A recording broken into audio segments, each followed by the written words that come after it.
Shalom umat Allah yang diberkati Tuhan. Bersyukur kepada Allah untuk semua kebaikan, kemurahan dan cintanya. Kembali bersama dengan saya Pendeta Dr. Hanas DTH dalam program Rem Ministry. Kita akan mendengarkan firman Allah yang sejuk, yang membuat kita semakin bertumbuh, berakar dan berbuah di dalam Kristus Yesus Tuhan kita. Saat ini kita akan kembali merenungkan firman Tuhan, daya tahan iman yang berkualitas, di seri yang kedua. Secara khusus teks yang diambil ada di 1 Korintus 3 ayat 10 sampai dengan ayat yang ke-11. Daya tahan iman yang berkualitas dimulai dengan pondasi harus berkualitas. Saya ulangi, pondasi harus berkualitas. Kita perhatikan apa yang dikatakan oleh Paulus dalam 1 Korintus 3 ayat 10. Firman Tuhan menyatakan, sesuai dengan kasih karunia Allah yang dianugerahkan kepadaku, aku sebagai seorang ahli bangunan yang cakap telah meletakkan dasar dan orang lain membangun terus di atasnya, tetapi tiap-tiap orang harus memperhatikan bagaimanakah ia harus membangun di atasnya. Ayat 11, karena tidak ada seorang pun yang dapat meletakkan dasar lain daripada dasar yang telah diletakkan, yaitu Yesus Kristus. Setiap orang percaya diumpamakan seperti bangunan, seperti building. Paulus memberikan ilustrasi bahwa dirinya adalah seorang ahli bangunan yang patut didengarkan, yang patut diperhatikan. Secara khusus dalam 1 Korintus 3 ayat 10 sampai 11 terkait dengan fondasi. Fondasi bangunan iman harus diletakkan atau dibangun dengan tepat, dengan aturan yang benar, yakni pertama, fondasi iman harus disadari ada karena anugerah atau kasih karunia Allah, bukan produk kesombongan. Pembangun rumah rohani tidak boleh sombong, karena iman kepada Yesus Kristus itu ada dikerjakan oleh Roh Kudus. Itu pun karena kasih karunia Allah. Sebab tidak ada usaha apapun yang bisa membuat manusia memperoleh Kristus kalau bukan Kristus yang menemukan manusia dan menjadikan manusia itu miliknya. Itu pun harus disadari merupakan anugerah terbesar. Kasih karunia Allah ialah kemampuan dari Allah yang diberikan kepada Paulus untuk membangun jemaat-jemaat. Allah bisa saja memakai malaikat atau apa dan siapa saja, tetapi tidak memakai seorang yang paling berdosa, yakni orang seperti Paulus, untuk mendirikan dan mendewasakan jemaat. Suatu keajaiban yang tidak pernah dilupakan oleh Rasul Paulus. Itu sebabnya Paulus menyadari bahwa pondasi iman itu betul-betul harus disadari ada karena anugerah, bukan produk kesombongan. Yang kedua, pondasi iman harus diletakkan atau dibangun dengan cakap dan tepat. Paulus menyebut dirinya sebagai seorang ahli bangunan yang cakap, sebuah karakter yang mencerminkan kehormatannya. Menjadi ahli bangunan yang cakap merupakan satu kehormatan. Paulus sudah melihat kenyataan di jemaat Korintus bahwa ada orang-orang percaya yang tidak memiliki kemampuan untuk membangun iman dengan baik. Itu sebabnya Paulus menyarankan untuk memiliki kemampuan menjadi cakap. Itu pun kasih karunia yang tidak boleh dimegahkan untuk diri sendiri. Ketiga, pondasi iman harus dibangun dengan dasar yang kokoh. Pembangun rumah rohani tidak hanya tidak boleh sombong dengan talenta atau kasih karunia yang mereka miliki, namun juga harus berterima kasih kepada Allah atas iman yang dimiliki. Paulus menyatakan, aku telah meletakkan dasar dan orang lain membangun terus di atasnya. Sebelumnya Paulus juga berkata dalam 1 Korintus 3 ayat 6, aku menanam, Paulus menyiram, tetapi Allah yang memberikan pertumbuhan. Jadi jelas sekali bahwa yang membuat tumbuhan atau bangunan tumbuh atau terbangun adalah Allah sendiri.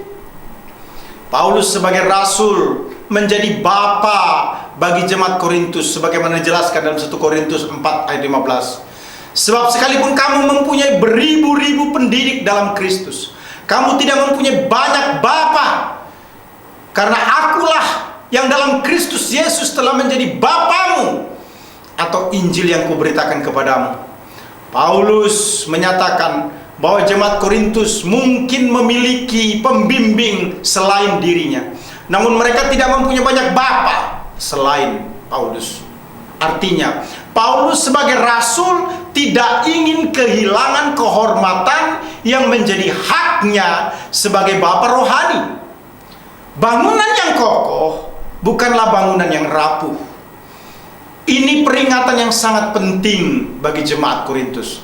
Itu sebabnya pondasi atau dasar bangunan harus kokoh, yaitu Kristus. Namun ketika Kristus tidak ada lagi di bumi, maka dikuatkan oleh rasul-rasul. Salah satunya adalah Paulus. Dan di masa kini adalah hamba-hamba Tuhan yang diurapi, dikuduskan, dan diberkati oleh Allah. Ingat, umat Allah yang diberkati. Orang-orang yang membangun pengharapan untuk berada di sorga di atas dasar selain Yesus Kristus berarti membangun di atas pasir, karena tidak ada seorang pun yang dapat meletakkan dasar lain daripada dasar yang telah diletakkan, yaitu Yesus Kristus. Ada orang yang sudah menjadi percaya Yesus Kristus tetapi kecewa karena tersandung oleh pendeta atau pemimpin rohani atau sesama jemaat sehingga mundur dari pelayanan, bahkan menjadi hambar atau tawar hati. Ada juga jemaat yang menjadi cuek terhadap kehidupan rohani. Itu disebabkan karena membangun iman bukan karena Yesus Kristus, atau tidak menjadikan Yesus Kristus sebagai penyebab, to cause, sebagai satu-satunya penyebab beriman kepada Allah. Jangan membangun pondasi iman. Jangan melakukan pengiringan atau pelayanan apapun selain di atas dasar yang telah diletakkan, yaitu Yesus Kristus. Umat Allah yang diberkati Tuhan Yesus Kristus, pondasi bangunan rohani harus dibangun di atas dasar Yesus Kristus saja. Ibrani 3 ayat 4 menyatakan, sebab setiap rumah dibangun oleh seorang ahli bangunan, tetapi ahli bangun segala sesuatu ialah Allah. Teks yang paralel juga dinyatakan dalam Kolose 2 ayat 6. Kamu telah menerima Kristus Yesus Tuhan kita, karena itu hendaklah hidupmu tetap di dalam Dia. Ahli bangun segala sesuatu ialah Yesus. Tetap di dalam Yesus adalah cara terbaik untuk membangun pondasi iman kita. Pondasi bangunan rohani teruji oleh pergumulan hidup. Pergumulan itu tidak hanya sekali, pergumulan itu berulang-ulang kali, bahkan hingga kita mati. Itu sebabnya Markus 6 ayat 35 memberikan penguatan. Karena siapa yang mau menyelamatkan nyawanya, ia akan kehilangan nyawanya. Tetapi barang siapa kehilangan nyawanya karena aku dan karena Injil, ia akan menyelamatkannya. Hal yang sama juga dijelaskan dalam Matius 10 ayat 39, pasal 16 ayat 25, Lukas 9 ayat 24, pasal 17 ayat 33. Saudara kekasih dalam Tuhan Yesus Kristus, menarik sekali bahwa pondasi bangunan rohani harus dibangun di atas Yesus Kristus saja. Pondasi bangunan rohani teruji oleh pergumulan hidup hingga kematian. Ada banyak tantangan kesulitan yang kita hadapi, sebenarnya adalah merupakan cara Tuhan untuk membuat kita semakin dekat dan lekat di hati Allah, membangun pondasi iman kita semakin kuat karena kita semakin bergantung penuh kepada Allah. Pondasi bangunan rohani dikuatkan oleh ketekunan mengikuti pengajaran rasul-rasul. Efesus 2 ayat 20 berkata, yang dibangun di atas dasar para rasul dan para nabi, dengan Kristus sebagai batu penjuru. Teks yang paralel juga dinyatakan dalam Kisah Rasul pasal 2 ayat 42. Mereka bertekun dalam pengajaran rasul-rasul dan dalam persekutuan, dan mereka selalu berkumpul untuk memecahkan roti dan berdoa. Jemaat mula-mula adalah merupakan contoh yang sempurna dari kehidupan rohani. Hal yang menarik terkait dengan pondasi iman, bahwa mereka bertekun dalam pengajaran rasul-rasul. Mereka suka berkumpul untuk belajar firman Allah, untuk berusaha memahami, mengerti kehendak Allah. Mereka melakukan secara terus-menerus, secara bergiliran dari satu rumah ke rumah yang lain. Walaupun ada penganiayaan, walaupun ada tekanan, tapi jemaat mula-mula ini tidak mundur dari Tuhan. Mengapa, saudara-saudara? Karena mereka tekun mengikuti pengajaran rasul-rasul. Saudara kekasih dalam Tuhan Yesus Kristus, menarik sekali untuk tidak boleh kita lupakan bahwa daya tahan iman berdasarkan 1 Korintus 3 ayat 10-11 harus sangat memperhatikan yang namanya pondasi. Pondasi bangunan rohani harus berkualitas, tidak bisa tidak. Jika ingin berkualitas, maka pondasi iman harus disadari ada karena anugerah atau kasih karunia Allah, bukan produk kesombongan.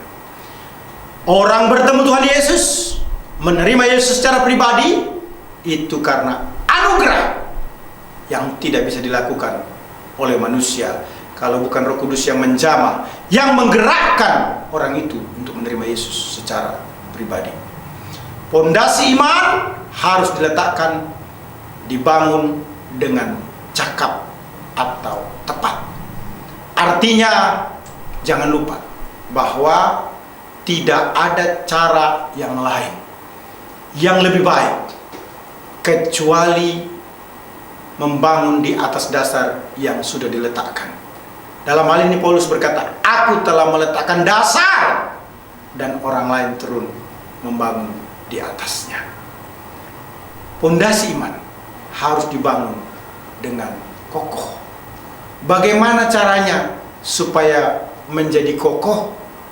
Maka kita harus mengindahkan, memperhatikan pemimpin-pemimpin rohani yang membantu kita untuk membangun kehidupan rohani kita sebagai anak-anak Allah. Pondasi bangunan rohani akan menjadi hancur, akan menjadi sia-sia kalau kita salah meletakkan dasarnya. Tidak ada dasar lain kecuali Yesus Kristus saja. Saya ulangi, tidak ada dasar yang paling kuat untuk membangun iman di dalam Tuhan kecuali di atas dasar Yesus Kristus saja. Apapun yang dikerjakan oleh seseorang, apakah itu pengiringan ataupun juga pelayanan, jika disebabkan oleh yang lainnya selain Yesus Kristus, maka akan sia-sia dan tak bernilai. Sebab dia akan menjadi lemah, bahkan Tuhan tidak berkenan. Pondasi bangunan terus teruji, terus digocok, terus diganggu, terus diusik dengan berbagai kesulitan dalam kehidupan ini. Tapi ingat, itu adalah cara yang akan kita gunakan dalam kekuatan Tuhan untuk semakin mempermantap keyakinan iman kita. Sekali percaya Yesus, sekali untuk selama-lamanya. Pondasi bangunan, ingat, harus dikuatkan, diteguhkan melalui pembelajaran Alkitab. Jangan meninggalkan pertemuan persekutuan yang di dalamnya memberitakan firman Allah, yang di dalamnya ada pembelajaran Alkitab. Karena jemaat mula-mula menjadi contoh bagi kita. Dengan pengajaran rasul-rasul mereka semakin kuat, maka kita pun pondasinya akan semakin kuat karena kita disirami, dipenuhi dengan kebenaran firman Allah. Haleluya! Tuhan memberkati Immanuel. Amin.